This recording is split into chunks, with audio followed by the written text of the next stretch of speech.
In 2018, WWE said that they were going to give us the greatest Royal Rumble in Saudi Arabia. Well, I went back and rewatched it. I didn't, but he did. That's okay. That's okay. I just feel like it's better to talk to you than to talk to myself, and that's why that I wanted you. I appreciate that you could make it. I appreciate the opportunity. So the show was just 2 minutes shy of being 5 hours long. Wow, that's ridiculous. Big change of pace for nowadays. Yes, ridiculous.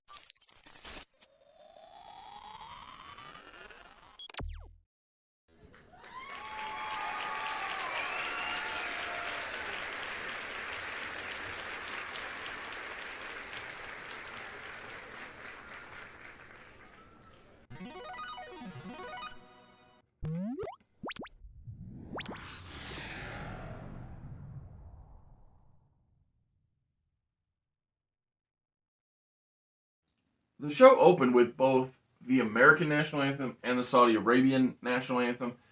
Cole says how there are 7 championship matches tonight, including a ladder match and a steel cage match. Man, I did not remember. Oh yeah, I knew that they'd come back to you when you saw what was on the paper. Mm-hmm. But the arena it's huge, and it gets massive pyro. In fact, the most pyro ever seen in a wrestling show. That's until Cody Rhodes showed up. Until Cody Rhodes returned. Came back to WWE and he said, "We're going back to the classics." I'm about to say, give me all the pyro, every single thing. Playing the hits. Like literally the hits. So how did the show start? Open up the show with a legendary match between John Cena and Triple H. This is straight out of 2008. So I'm glad we got to see this in 2018. Legitimately a WrestleMania main event at one point in time. Yes, and just like Triple H always does, it goes long at 15 minutes and 45 seconds.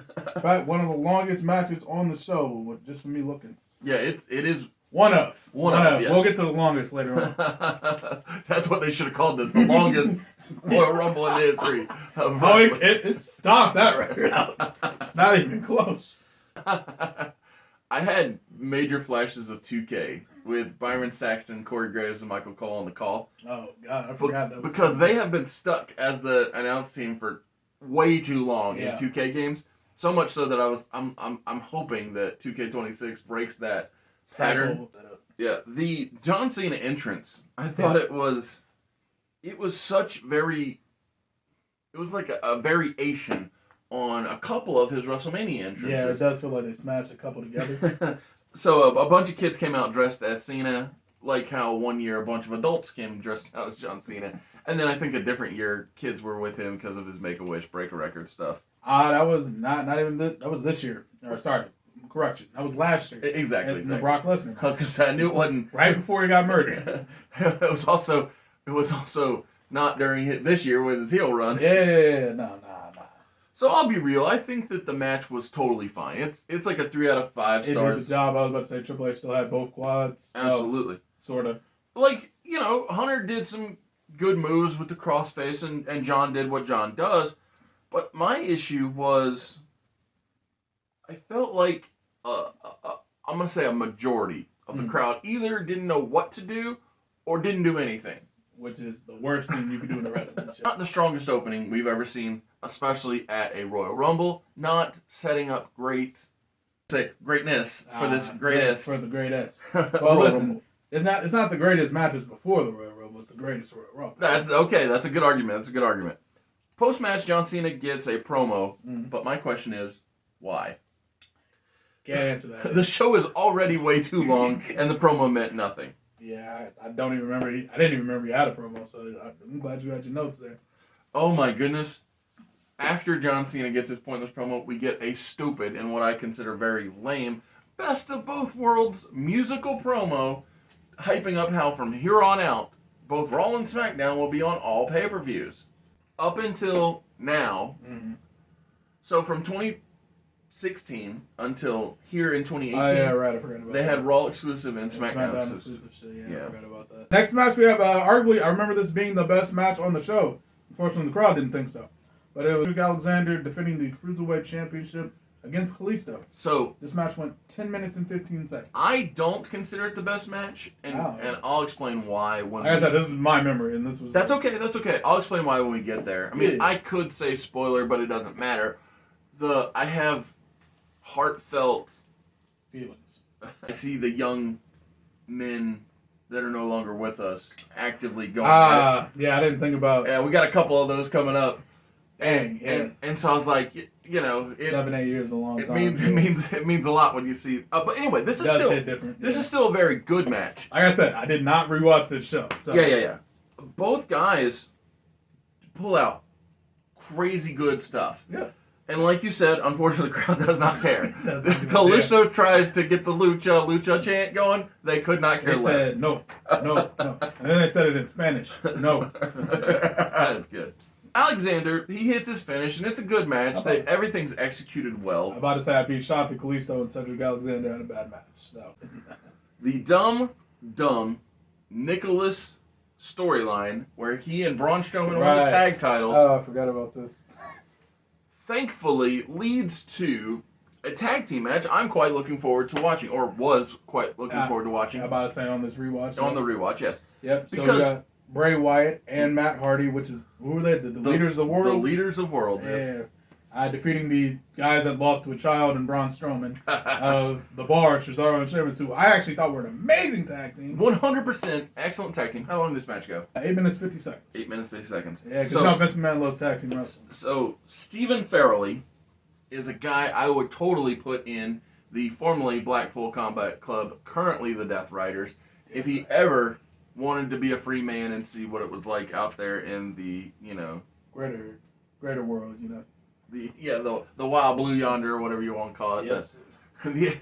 The non-fed. Out of curiosity, that's Sheamus' government name, right? Correct. All right, cool. I was just like Claudio Castagnoli. Yeah. I'm like, what the hell is he talking about? Yeah, that's just. I like. Yeah, no, I know you shoot names. like the shoot names. Yeah. So just like I had said in that cruiserweight conversation, whenever I see a guy who, let's be honest, died too young. Yes. A man who's 36 is not a man. No age at all. Yeah, no age at all. When I see, and let's be real, even before his death, Bray Wyatt, Wyndham Rotunda, Husky Harris was a guy that I got behind. I agree. I gave this a good 4 out of 5 stars. It had a little bit of a sloppy finish. Bray and Matt hadn't quite figured out their finish yet. About to say, weren't they a tag team for like a week before this? I'm gonna say maybe 3 weeks back. Maybe 3 weeks. Like I said, they were still working some of the kinks out, but they were like, Vince was like, "Oh my God, we can do the bar formula with another team." Exactly. Leave a comment below of your favorite. Who's your favorite thrown together tag team? I really want to know.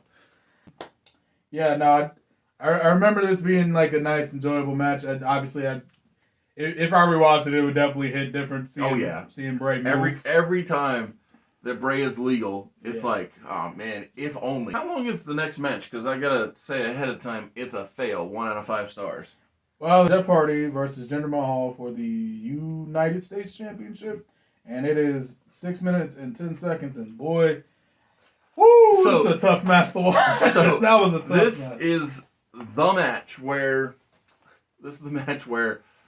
Jeff goes for the Whisper in the Wind. Misses completely, and Jinder's sold the hell out. I love it. I hate it. I love it because it's funny. I hate it because it's so bad. It's so funny.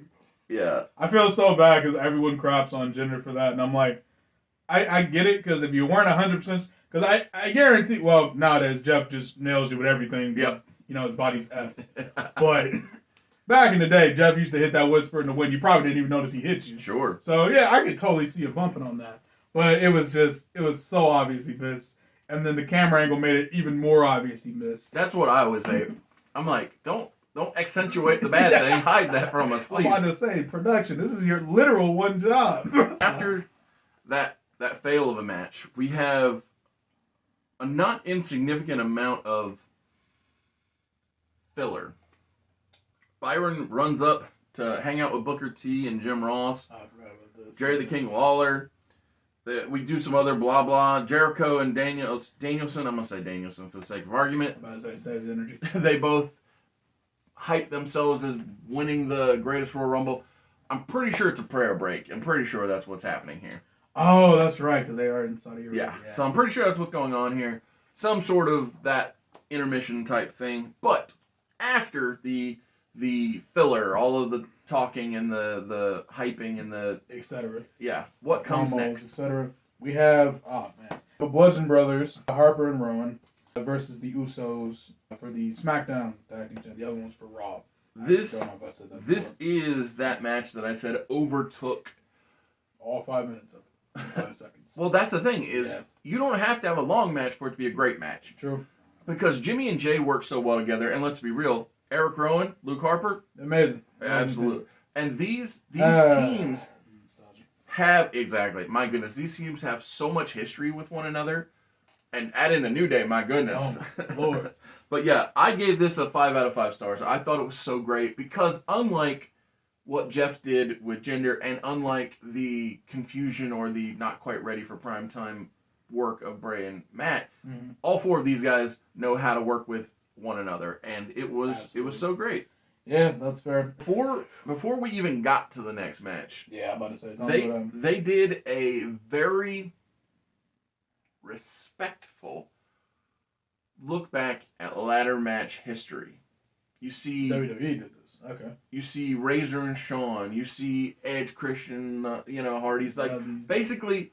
You get some interspersing of Money in the Banks, but you just get some big time love and attention for just ladder matches. Concept of ladder match. I like it. And the reason that's so potent, it means something to me, is because I feel like Hunter's better in his reign. Yeah.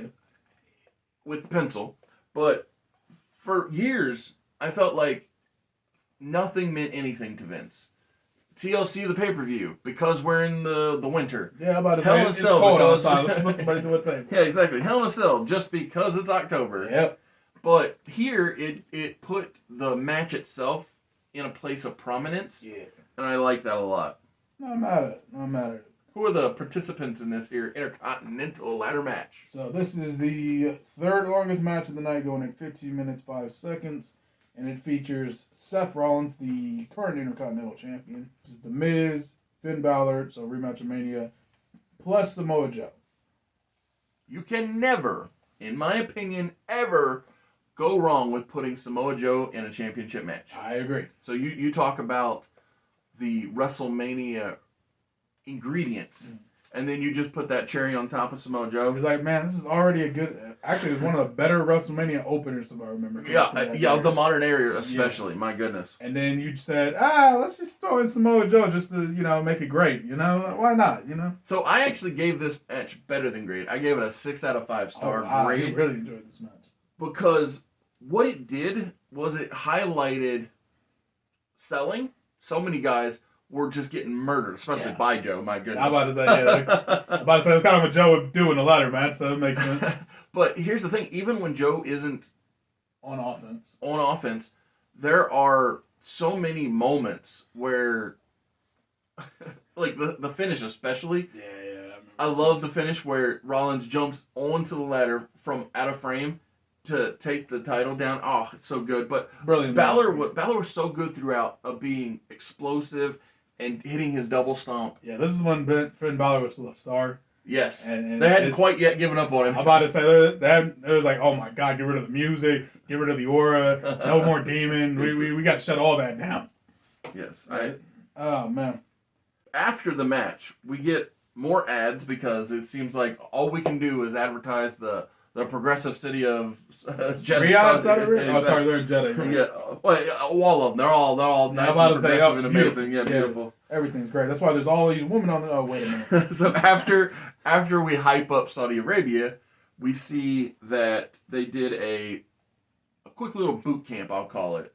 Maybe it wasn't a boot camp, but a tryout. That's what I should have said. Gotcha. And this is where we meet Mansoor for the first time. Right! I forgot about this. Mansoor is my guy nowadays. So there were 3 other prospects that they picked up for NXT or that sort of concept. But Mansoor was the only one that stuck. Yes, Mansoor was the only guy stuck with wrestling. But here's my big takeaway from this segment. Why? Tell them that it's human nature. Why would you have Khosrow Davari and Arya Davari Yeah, I forgot about that. not be the first ever 205 Live Cruiserweight Tag Team Champions. I love the duo of the Davari brothers. I think they are nothing but amazingly... Oh, they're money. Well, that would have involved Vince like investing in the cruiserweight. Yeah, he didn't care about 205 Live. That's right. That's my bad. Okay, how right. dare I? I was say, shame on you for thinking otherwise, really. Yeah, no, I've always thought Davari, top Both talent. of them. Both of them. I was going to say, but the older Davari, I thought he could have been much bigger than he was. So Agreed. often using him in the managerial role when he had more to give. Not that he wasn't a good talker, he was, but but I love that little brother Arya Davari is I was about to say I was a big fan of Arya in 205 Live. I thought he should have been a cruiserweight champion. That's minimum. But again, that's why I like the idea of introducing the tag straps. It's like, okay, I get it. Not everybody's the guy on the show, right? But give you something to work with. Anything to work with, really.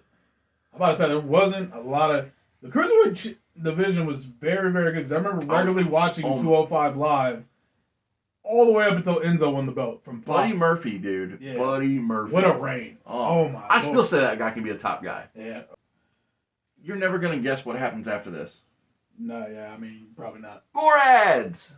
I feel like... Oh my God, in WWE? I can't believe that. No, I feel like this show, the Greatest Royal Rumble, greatest. It's actually the greatest ad revenue. Well, it, to me, felt like the prototype of what we live through to this day. Because to this day, you get promo, ad, hype, match. Oh, promo, hype, ad, match.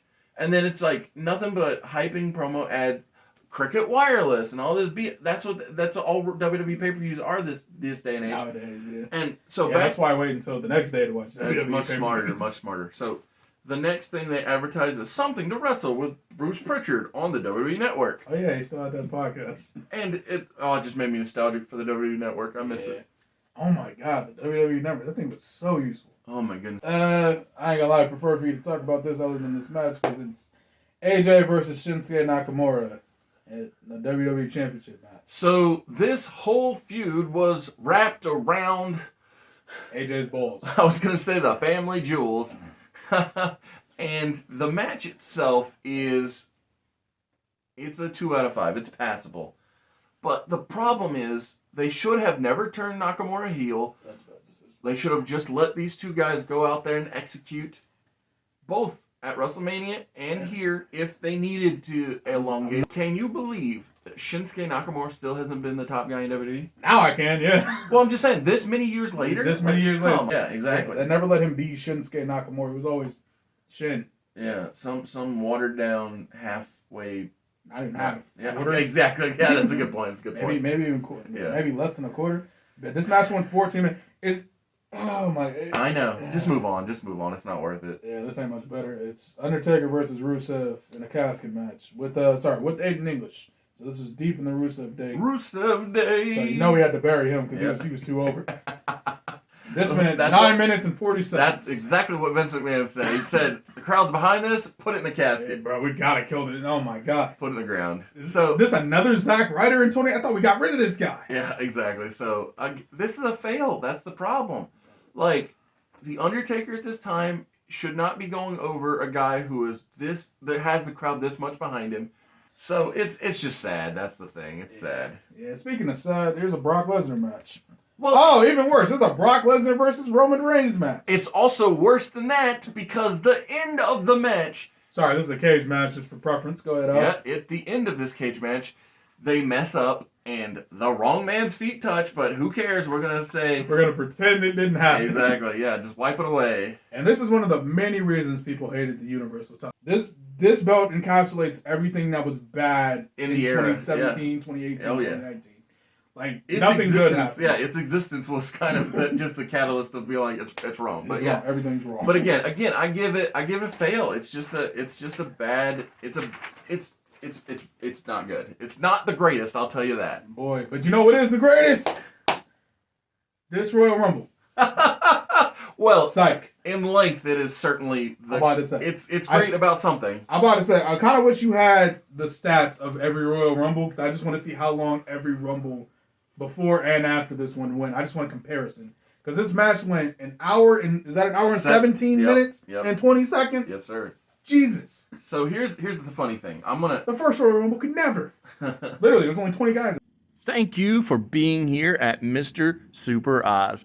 This video is going out, and this channel only exists because I, Oz, founded Gamble Comics, which first release was Everlasting Survivors, a 68-page graphic novel called All Day Long. Available now. Follow the link in the description that will take you to gamblecomics.com. While there, you can get hats, shirts, posters, much, much more, but most importantly, the story itself. There are 1, 2, 3, 4, 5, 6, 7. Hold that. 8, 9, 13 currently AEW contracted wrestlers, or It's actually less than I thought. and hold on, I'm gonna count TNA guys now. Oh, okay. 3, 4, 5, 6,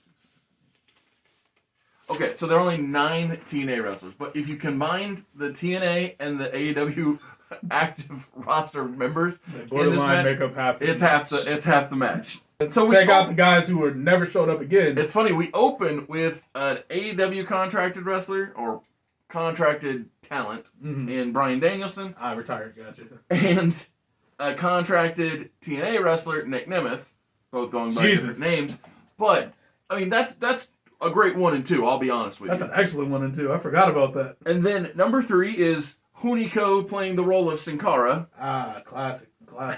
Number I 4, forgot Sin Cara was still in the company at this time, so that's amazing. well, if you remember right, Kalisto was taking on Cedric. So right, so this is Lucha Dragons tag part. I forgot.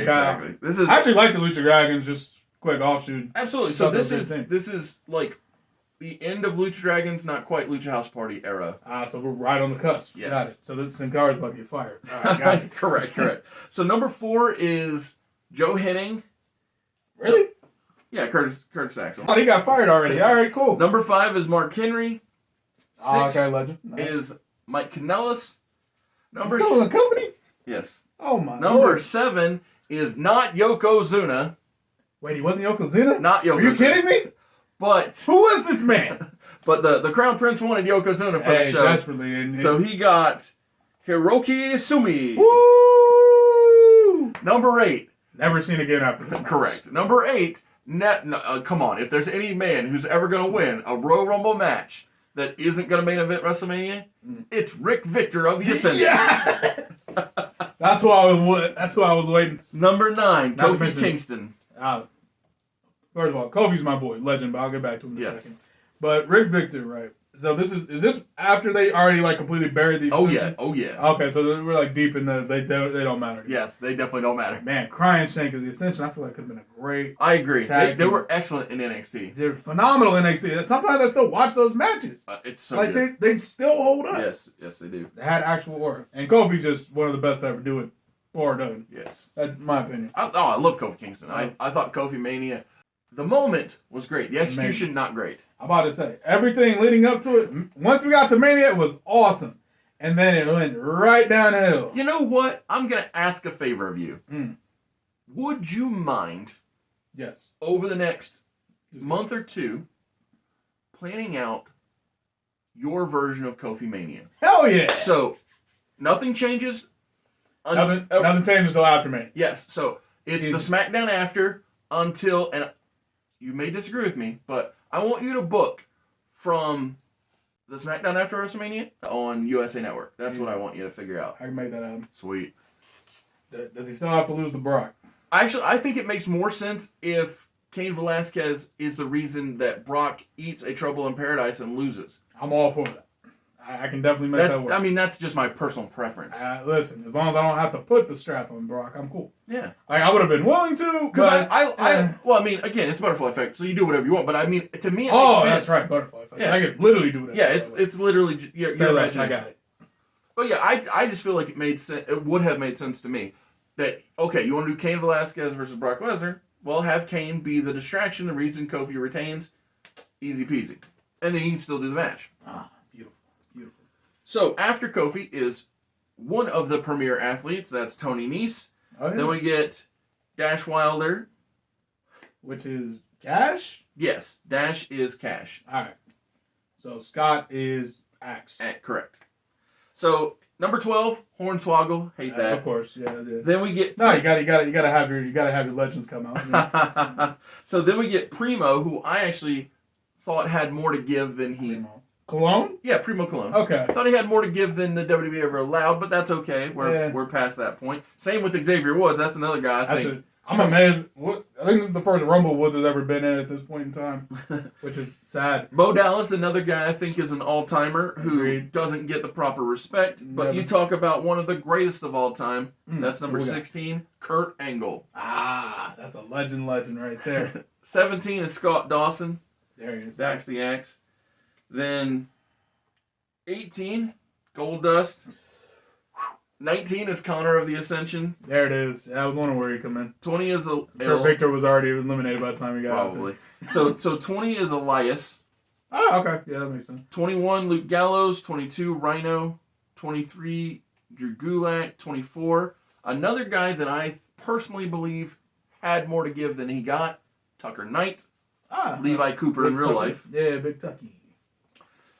25, Robert Roode, a guy I believe that could have been should have been a top guy. Should have been a top guy is an understatement. If nothing else, off the strength of that theme song alone. I agree. I personally have always said that number 26 is also a guy who should have been treated better than he was. Fandango. So 6'4", 245 pounds. The guy has the look. He can execute wrestling. He literally, everything you would want from him, he can do. I even had the thought that if you don't call him Fandango, but you call him either CJ Hussey or Curtis Hussey, something. Where's the Hussey coming from? That's his real name. That's his shoot name, yeah. I'm going. And in hindsight, I probably should have assumed. I don't know why I asked. Yeah. So his real name is Curtis Jonathan Hussey. That's where What a name. Johnny Curtis comes from. That makes sense. But even if you call him Johnny Curtis. Jonathan Daniel Curtis, that way you get JDC. Ah, got it. Even if you call him Jonathan Daniel Curtis, right? And you bring him in as a trained dancer. Yeah, that was the gimmick he had. Got it. I'm just saying, even if you do that, Jonathan Daniel Curtis as a dancer, it's been proven by one man, that being Hunter Hearst Helmsley, is that you don't have to stay what you debut as, right? That is an accurate statement. And so my point is, while I hated the concept of the ballroom dancer, and I hated the name Fandango, I think that if you... Music was good, to be fair. Yeah, good music. I just think that if you have the right name to begin, then you can evolve from Jonathan Daniel Curtis to JDC and become a top guy. Kind of like Triple H. But neither here nor there. I'll be honest. Such is life. When he shows up in non-existent NXT in our Outfit Entertainment Worldwide world, I'm gonna treat him as a top guy. I haven't figured out how yet, but I'm gonna treat him as a top guy. I just say you're booking him, so Like, you do whatever you want. I just feel like that guy's got it. Top quality guy. Yeah. Top quality. Number 27, a man I still believe can be a top guy. Fingers crossed, will be a top guy. Chad Gable. Hey, about to say we're closer than ever before. Ever before. It's only been 8 years, but we're almost there. So 28 was Rey Mysterio. Legend. 29, Mojo Rawley. 30, I actually Tyler like Breeze. Mojo. Yeah. Tyler Breeze is another guy I feel like could have been a main eventer I agree. had you treated him, like a main eventer. At all. Here's where this is totally a weird thing to say, but I saw a post comparing Kit Wilson to Shawn Michaels. Yeah, I can kind of see. So it. here's not wrestling ability, but everything else. Character-wise, Yeah. think about it. Sean and Marty, long hair, Yep. kind of flamboyant colors, Yeah. very party-like, right? Party Marty, if you will. Yep. The Midnight Rockers. And same with Pretty Deadly, right? Flamboyant colors. Yes, long hair. boys. And then one of them gets a singles push. Mhm. Now, granted, this It's push This is unfortunately off the back of his partner having nephews. and of course. But my point is Better this son. this push is a losing push, but it's Yeah. still you can. Hey, hey, you end up on TV every week. That's a push. Exactly. So my point is, I think Breeze being put in that situation, I would have been interested in that. I would have enjoyed it. So I personally enjoy it. I like the new theme. me also too. as Yeah. well. I find it all very interesting. Yeah. So next up is Big E. Then was Carl Anderson. That's my boy. Dude. Apollo Crews, 38. 34. Sorry, my bad. 34. 34 was a man that I thought if only he'd have gotten a main roster opportunity. Not push, but opportunity.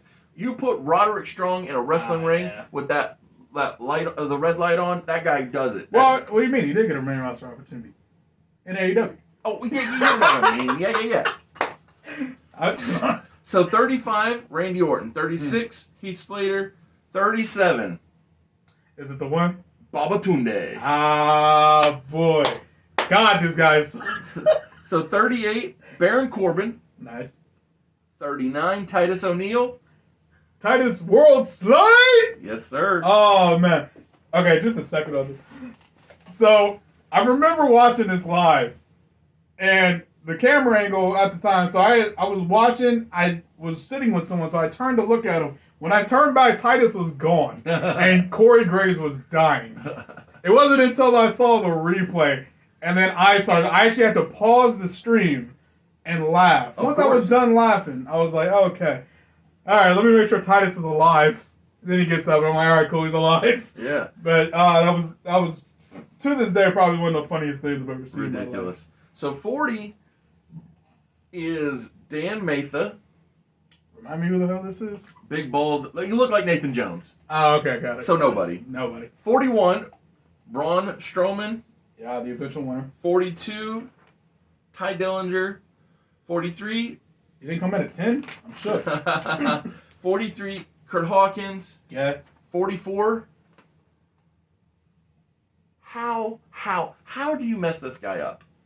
How do you mess this guy? It must be a doozy. I don't remember. So 44. Mm-hmm. This is a guy, and I mean no disrespect when I talk about any AEW top guy. When I say this, I mean no disrespect to any AEW top guy. But how do you have Bobby Lashley on your roster and he's not your world champion? He's hurt right now. No. I mean in the broad sense of things. Whether it's WWE, how is he not like forever top guy? How, when you show up, you have a feud with Swerve and you're not getting the title? Like, come on now. Well, listen, he got put in an excellent tag team. Technically, he was a world champion already. He just isn't the tippy-top world champion that you want him to be. Yeah, I'm just saying, like, to me, when I look at Bobby Lashley, I'm like, that dude is like the guy, the guy. Well, listen, once he comes back from his injury, we'll see what we're going to do with him, because, I mean, they got Shelton doing single stuff now. And he's doing really good work, too. Oh, Shelton's amazing. Oh, my goodness. Listen, I'll sing the praises of Shelton Benjamin all day and night. Don't you worry. So, but I get what you're talking about. I guess let me make a point, okay? Yeah. Number 44, mm-hmm. Bobby Lashley. Right. Not treated like a top guy.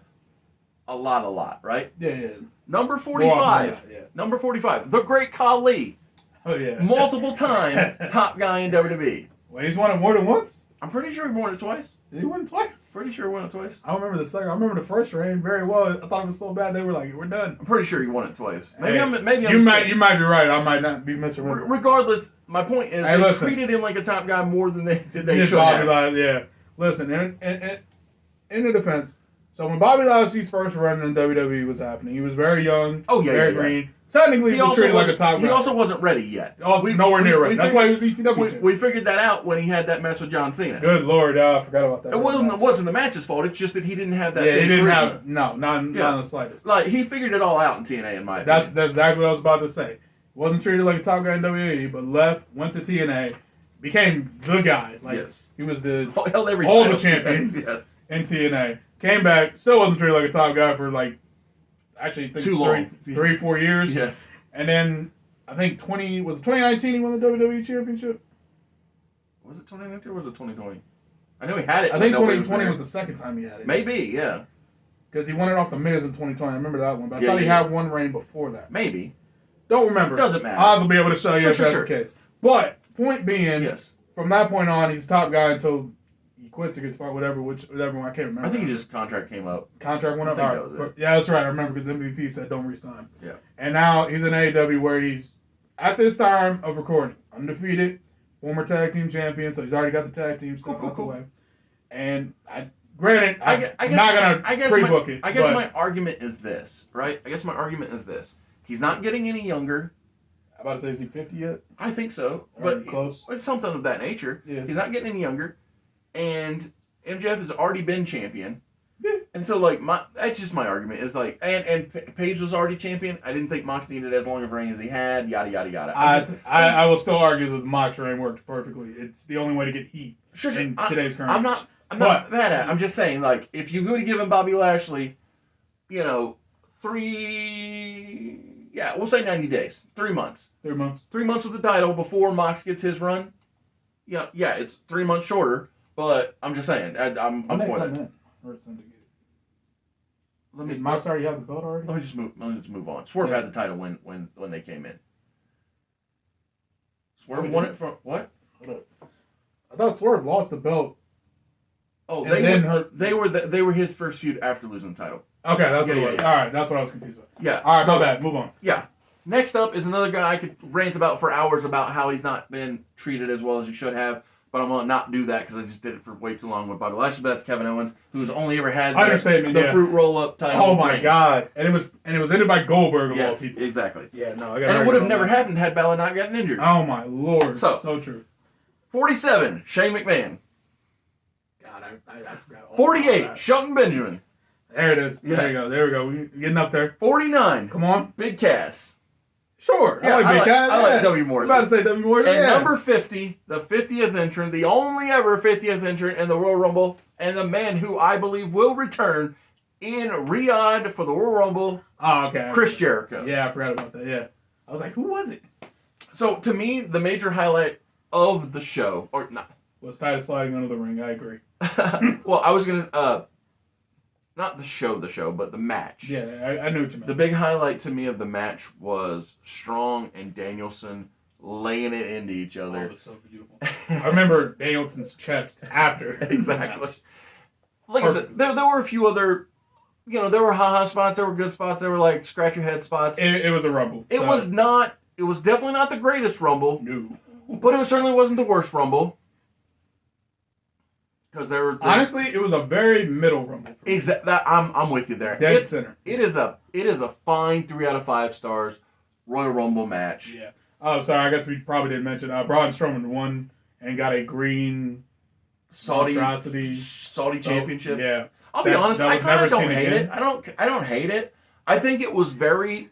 It would have. Here's what that title to me would have been if they would have ever launched NXT Saudi Arabia like they did NXT UK. It would have made a great top title. I agree because it had the bones of the NXT UK title. It did have that structure, yeah. And so that's why I don't hate its design, but it just served no real purpose. Yeah, no, it literally he held it up, and we never seen that title since. Exactly. To be honest, I barely remember what it looks like. I'll pop it up, but yeah, if you look at it next to NXT UK, you'll see why you'll see why I like the did he get a trophy too, or something? He did get a trophy too. Okay. But again, break that on Raw? I don't think he ever brought it out on Raw. Okay. Oh yeah, but thank you for this. Hey. Appreciate your help. Yes, sir. It was just easier to have this discussion exactly than you reading a piece. Because I mean, to be fair, if I wasn't here, we would have finished this in like 10 minutes. Yeah, it would have been a lot faster, but it's more fun with you. So thanks.